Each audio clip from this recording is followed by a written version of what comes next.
Il y aura peut-être une mise au Bien, je point l'espère. sur la guerre verbale entre Benjamin Netanyahou et Emmanuel Macron. Écoutons le Premier ministre israélien. C'était en exclusivité hier soir sur Europe 1 et CNews. On est au début de la fin, on n'est pas encore vraiment à la fin. Et je veux que les Français m'écoutent et m'entendent. Nous ne combattons pas seulement pour nous, mais nous combattons pour vous aussi. Ce n'est pas seulement du terrorisme. C'est pire que cela. Ces gens-là vous tueraient tous s'ils le pouvaient. Nous combattons ces terroristes. Ce sont des islamistes radicaux. Ils assassinent des chrétiens, des arabes, des juifs. Ils assassinent tout le monde. C'est une guerre de civilisation contre la barbarie. Et nous sommes en tête de cette guerre et la France doit soutenir l'Israël. Réponse d'Emmanuel Macron au sommet pour le Liban à Paris, c'était aujourd'hui. On parle beaucoup ces derniers jours de guerre de civilisation ou de civilisation qu'il faut défendre. Je ne suis pas sûr qu'on défende une civilisation en semant soi-même la barbarie. Je suis sûr d'une chose, c'est que la possibilité d'une civilisation se joue au Liban. C'est-à-dire la possibilité pour des femmes et des hommes dont les origines sont différentes, dont les religions sont différentes, de partager un même territoire et de vivre pour un même projet.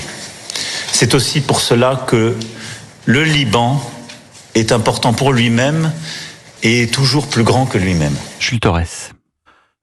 Moi, je commence à me lasser honnêtement des sorties internationales d'Emmanuel Macron, du président de la République. On a eu la livraison d'armes à 2 jours du 7 octobre, c'était déjà scandaleux. On a eu ensuite cette sortie rapportée en Conseil des ministres. Finalement, Israël ne serait qu'une création de l'ONU en 1948. Et puis là, on a cette dernière. Finalement, je pense qu'Emmanuel Macron, il est un petit peu piégé parce que Benjamin Netanyahou, il met le doigt sur quelque chose qui est un impensé chez Emmanuel Macron, c'est le choc des civilisations. Et en fait, il ne veut pas comprendre que, oui, Israël aujourd'hui est un pays qui est entouré de pays islamistes qui non seulement ne veulent pas reconnaître son droit d'existence, mais qui veulent l'éliminer, le radier complètement de la carte. Et Emmanuel Macron ne veut pas comprendre cette réalité qui aujourd'hui a provoqué plus de 1200 morts en Israël, qui a provoqué la mort de 48 franco-israélien.